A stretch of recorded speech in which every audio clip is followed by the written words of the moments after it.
Hello students, welcome to Ratnakar Singh mathematics. आशा करता हूँ आप सभी स्वस्थ होंगे, मस्त होंगे और पढ़ाई में कम्प्लीटली व्यस्त होंगे।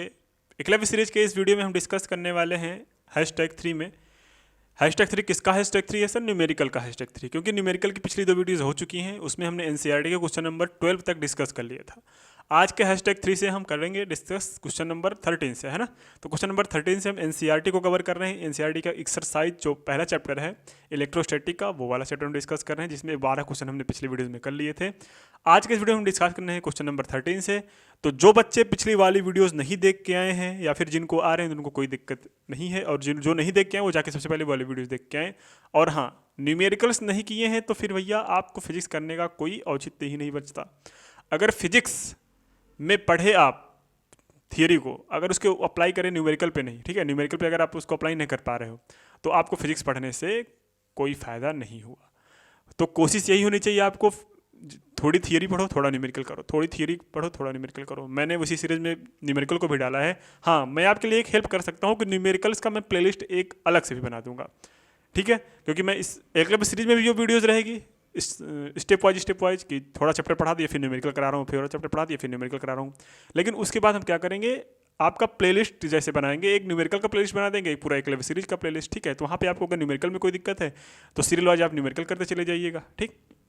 तो ठीक है, तो अगर आप कॉन्सेप्ट की वीडियोस नहीं देख रहे हैं तो ये आज जो मैं न्यूमेरिकल कराऊंगा वो आप नहीं कर पाओगे, ठीक है। वो क्या कर नहीं कर पाओगे आप, वो सारे कुछ वीडियोस अगर नहीं देखे हैं तो आज की जो न्यूमेरिकल्स होने वाले हैं वो नहीं कर पाओगे। तो आशा करता हूँ सबसे पहले जाएं, जो बच्चे नहीं देख के आए हैं वो वाली वीडियोस पहले जाके देख के आए, कॉन्सेप्ट वाली, electric potential, electric field, electric, है ना, इलेक्ट्रिक फोर्स। तो आज का वीडियो थोड़ा बहुत समझ में आ भी सकता है, लेकिन नेक्स्ट वीडियो जो आने वाली है वो पक्का नहीं समझ में आएगा, ठीक। चलिए क्वेश्चन नंबर 13 पढ़ने की कोशिश करते हैं बिना टाइम वेस्ट किए। चलिए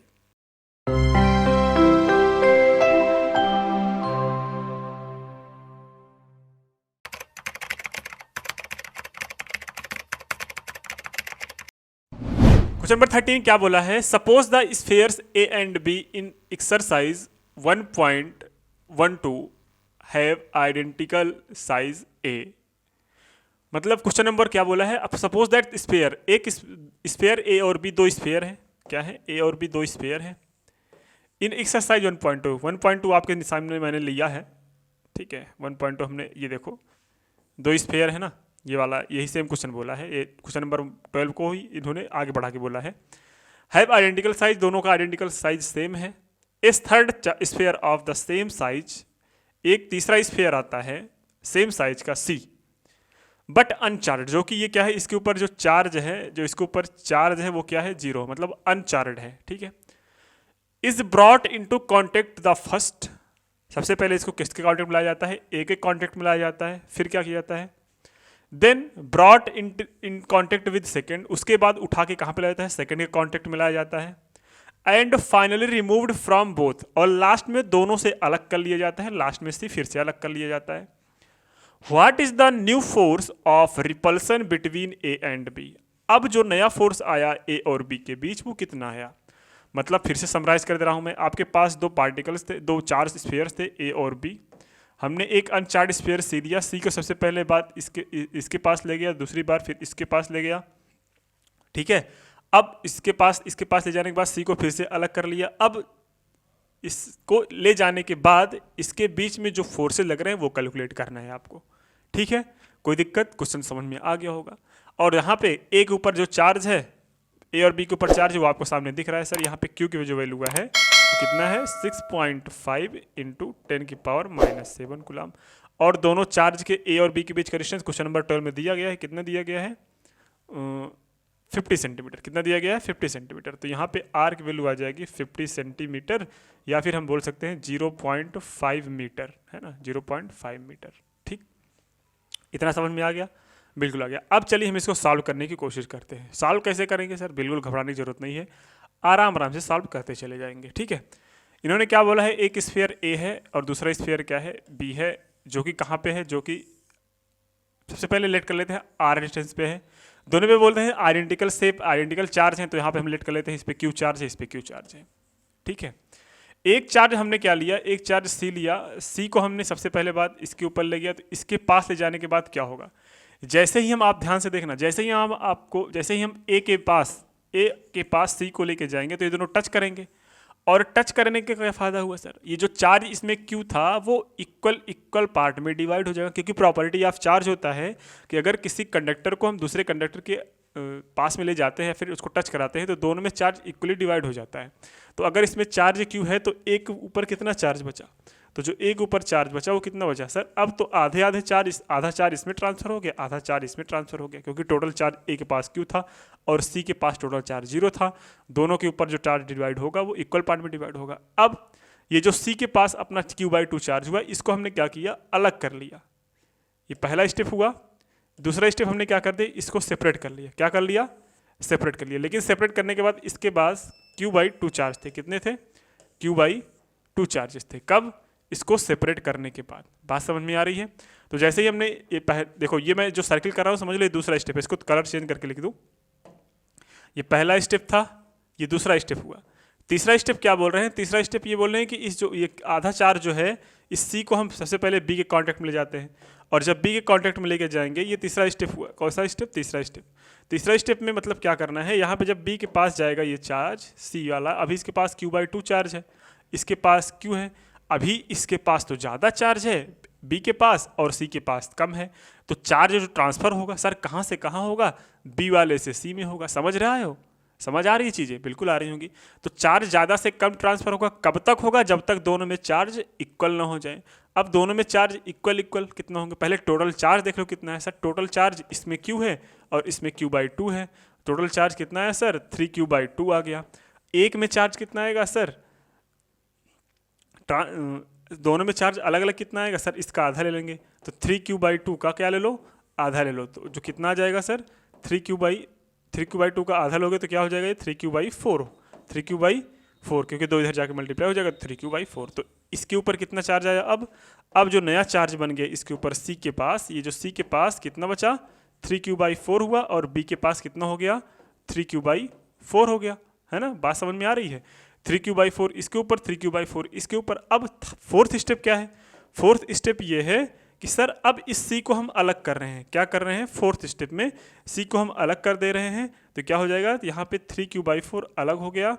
अब इतना करने के बाद ये पूछे हैं कि भैया इतना करने के बाद अब बताओ जो बी के ऊपर चार्ज है और ए के ऊपर जो चार्ज है, इनके बीच में जो फोर्स लगेगा वो कितना लगेगा। ये तो बहुत आसान बात हो गई।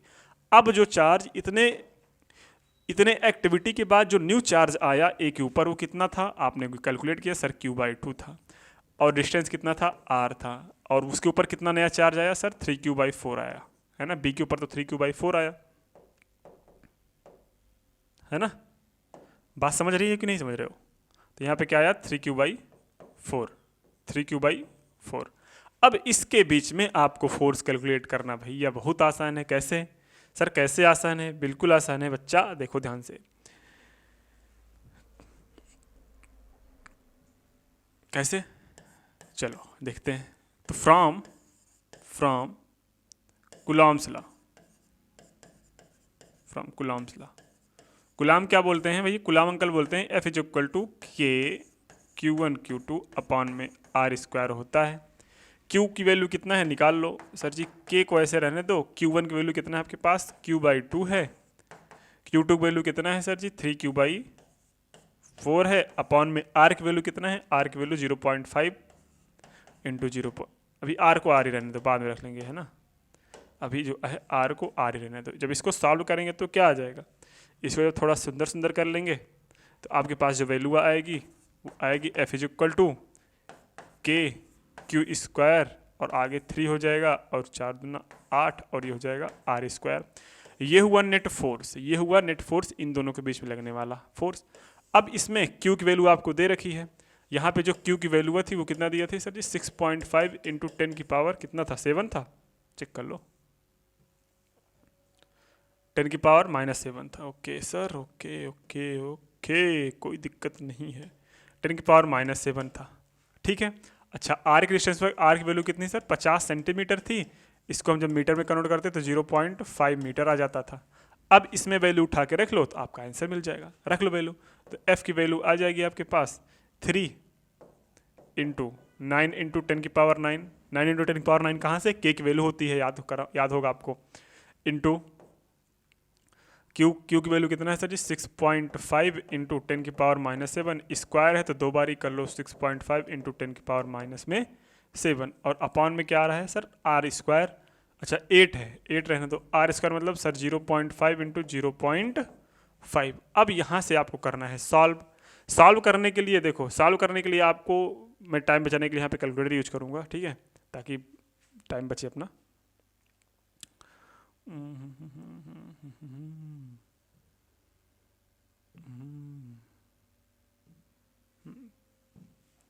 ये कैलकुलेटर यूज करेंगे ठीक है हम चेक करते हैं इधर कैलकुलेटर रखते हैं।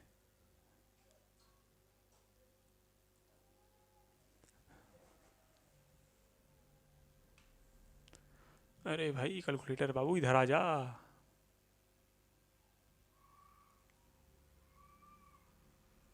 चलो पहले इसको सॉल्व करते हैं बिना कैलकुलेटर के ठीक है। ये 10 की पावर 9 है ये 10 की पावर -7 है 10 की पावर -7। देखो ध्यान से सुन लो मैं क्या कर रहा हूँ। ये 10 की पावर जो -7 है ये -7 क्या बना देगा सर जी -14। 10 की पावर -14 बना देगा कि नहीं बना देगा बना देगा। अरे भाई हट जा ये क्या बना दे रहा है 10 की पावर -14 बना देगा और 10 की पावर -14 और 10 की पावर 9 इंटू क्या बचा है 10 की पावर 9 ये बना देगा 10 की पावर -5। तो ऊपर क्या बचा आपके पास 10 की पावर -5 और ये 9 इंटू 3 है 9 इंटू 3 मतलब 27 इंटू ये 6.5 है इंटू 6.5 है इंटू क्या हो जाएगा 10 की पावर -5 अपॉन ये 8 है इंटू 0.5 इंटू 0.5। तो ध्यान से सुन लो देखो इसका पॉइंट इसके पॉइंट से कैंसिल हो जाएगा ठीक है इसका पॉइंट इसके पॉइंट से कैंसिल हो जाएगा और इसका पॉइंट इसके पॉइंट से कैंसिल हो जाएगा। तो यहाँ पे नीचे क्या बचा आपके नीचे बचा है आपका देखो नीचे बचा 200 कितना बचा 200 क्योंकि 8 पंचे 40 पंचे 200 ठीक है 5 5 ज़ा 25 8 ज़ा 200। यहाँ पे क्या बचा यहाँ पे बचा 27 मल्टीप्लाइड बाई 65 मल्टीप्लाइड बाई 65। अब यहाँ पे कुछ काम आ सकता है कैसे आ सकता है सर मल्टीप्लाई कर लो 27 मल्टीप्लाइड बाई 65 मल्टीप्लाइड बाई 65 कितना आया सर 11407 अपॉन 200 आ गया और मल्टीप्लाइड बाई 10 की पावर -5 साथ में चल ही रहा है ना। बस आपको डाटा सही रखना है अगर आंसर मिसमैच करो समझ लो क्या है आपका न्यूमेरिक कहीं पे कैलकुलेशन मिस्टेक है। यहाँ पे अब क्या करना है डिवाइड बाई 200 कर दो तो डिवाइड बाई 200 कितना आया 570.375 अब हो गया है ना इंटू 10 की पावर -5। इसको और जब थोड़ा सुंदर कर लेंगे तो हम क्या कर लेंगे इसको हम देखो ध्यान से क्या करने वाले हैं इसको हम करने वाले हैं 5.70 375 कर लो 375 इंटू 10 की पावर ये 2 डिजिट इधर लेके आए तो 2 डिजिट इधर बढ़ा कम कर दो इंटू 10 की पावर क्या हो जाएगा -3। ये आएगा अपना क्या रिजल्ट जो फोर्स आया और जो फोर्स की वैल्यू होती है वो क्या होती है सर जी न्यूटन होती है। तो यहाँ तक कोई दुख तकलीफ हो तो हमें बता सकते हो आप लोग है ना। अगर दुख तकलीफ नहीं हो तब तो भैया बहुत अच्छी बात है और दुख तकलीफ होनी भी नहीं चाहिए क्यों क्योंकि ये वैल्यू आपको भैया कैलकुलेशन ही करनी है इसमें कुछ करना नहीं है। जहाँ से दिमाग था जहाँ दिमाग लगाना था वहाँ मैंने बता दिया। कैसा दिमाग सर ये मैंने एक स्टेप बताया। सबसे पहला स्टेप क्या मैंने सबसे पहला सी को न्यूट्रल किया। न्यूट्रल करने के बाद पहला स्टेप हमने ले गया ए के पास जैसे ही ले गए वहाँ पे क्या हुआ वहाँ पे चार्ज जो था वो Q/2 पार्ट में डिवाइड हो गया। सेकंड स्टेप हम उसको क्या के लिए बाहर निकालिए वहाँ से। जब बाहर निकाला फिर थर्ड स्टेप में जो बाहर निकाला था फिर से किसके पास ले गया सर जी बी के पास ले गया। बी पे चार्ज Q था और इस पे Q/2 था तो टोटल चार्ज इक्वल पार्ट में डिवाइड होगा। तो हमने पहले टोटल चार्ज निकाल लिया फिर उसको इक्वल पार्ट में डिवाइड करके हमने दोनों पे चार्ज डिस्ट्रीब्यूट कर दिया। तो बी पे भी 3Q/4 आ जाएगा और सी पे भी 3Q/4 आएगा। 4 स्टेप इसको बाहर निकाल के रख लिया। अब ये चार्ज का काम खत्म हो गया। अब काम किस पे करना है ए और बी पे काम करना है।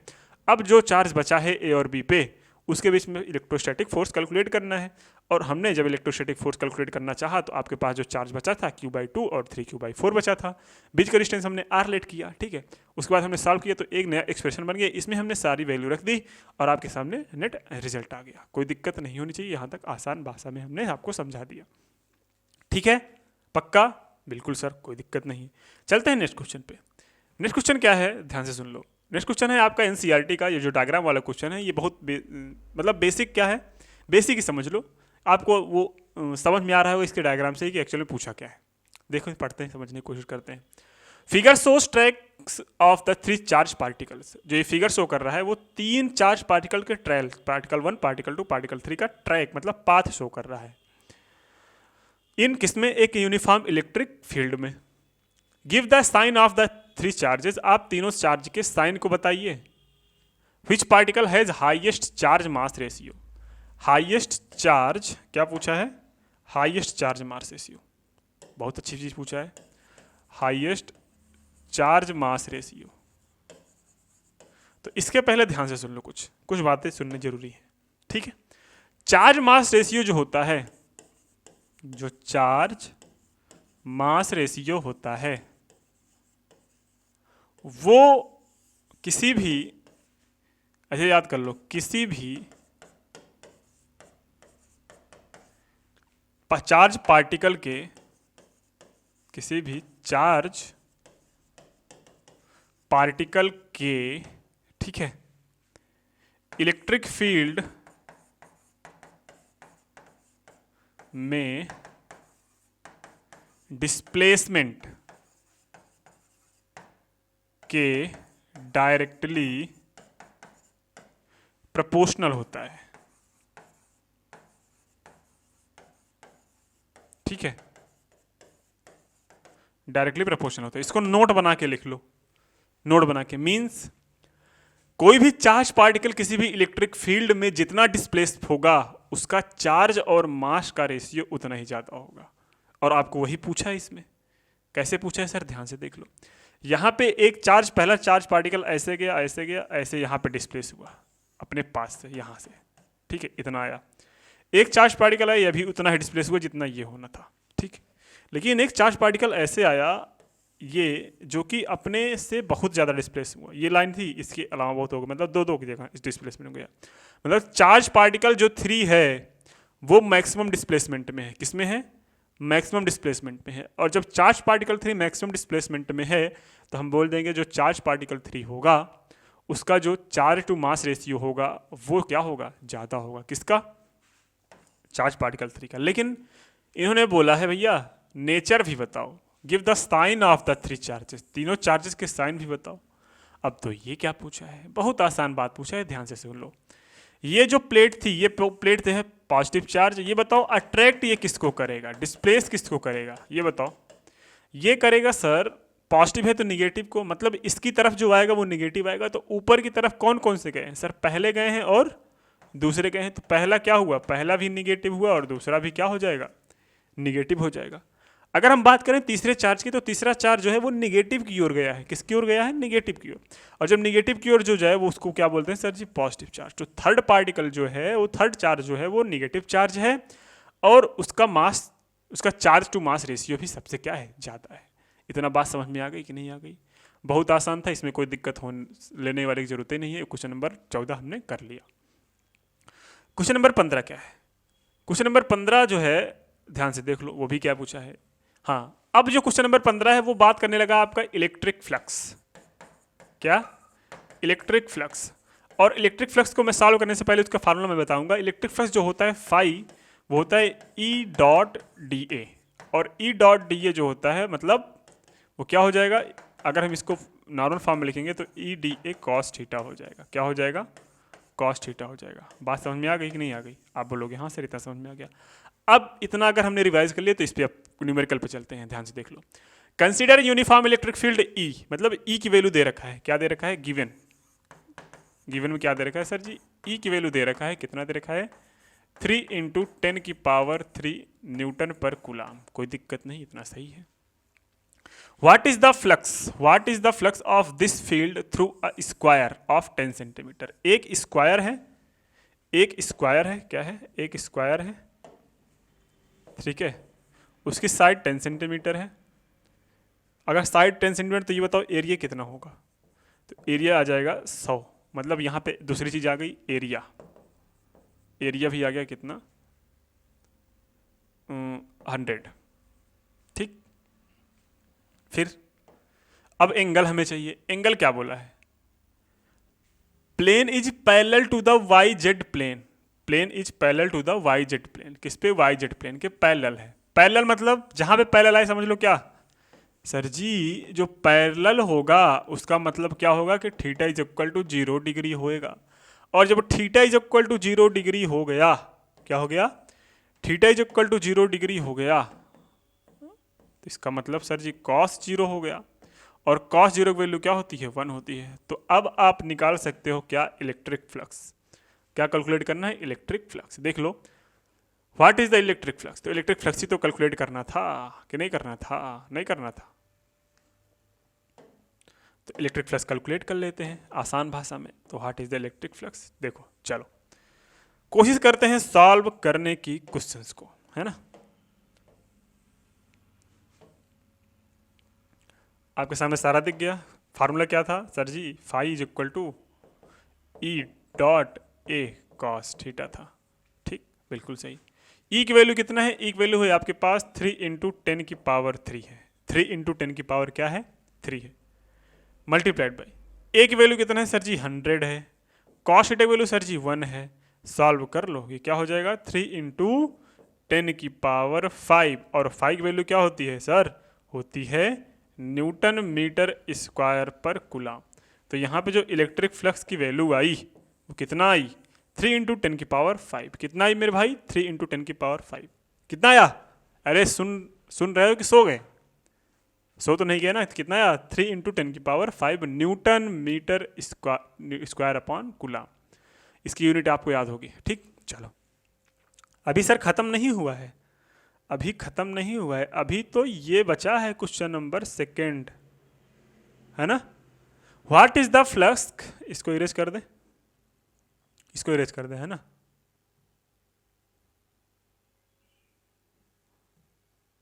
इसको कर दें इरेज,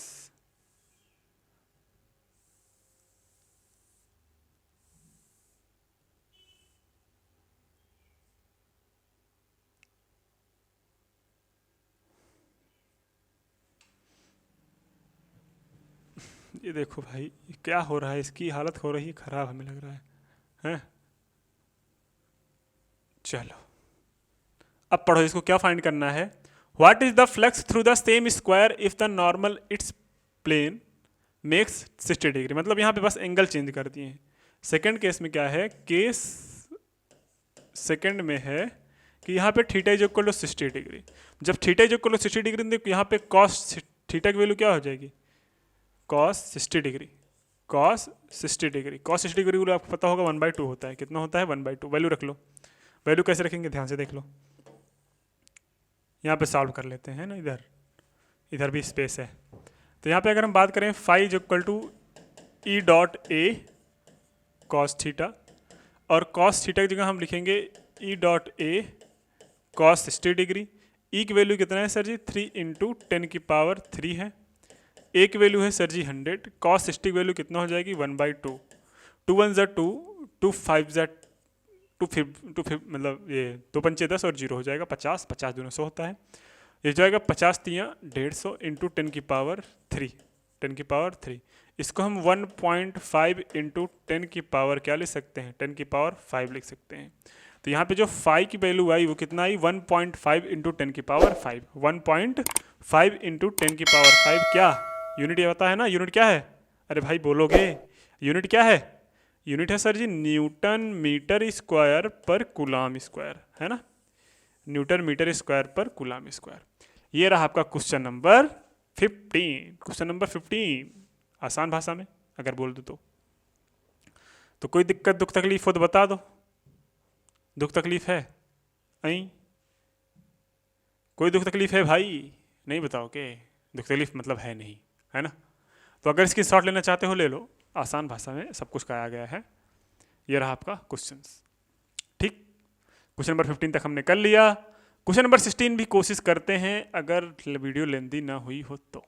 ठीक है, वीडियो लेंदी नहीं हुई है अभी, एक क्वेश्चन कर सकते हैं। वैसे क्या दिया गया है, what is the net flux of uniform electric field size 1.3 through a cube of side 20 centimetre oriented so that the faces are parallel to the coordinate planes. Okay okay, ये क्या पूछ लिए। देखो, अगर सही सही बोला जाए, अगर सही सही बोला जाए कि ये क्या पूछे हैं sir, cube of side 20 centimetre, मतलब ये बोले हैं सर जी एक क्यूब है 20 सेंटीमीटर का, सारे साइड्स हैं इसमें। ठीक है,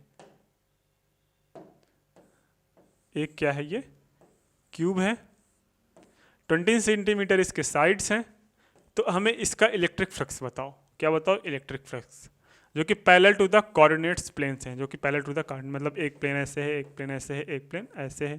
ठीक है, ये तीनों प्लेन्स हैं, इसके पैरेलल में कहीं पे रखा गया है।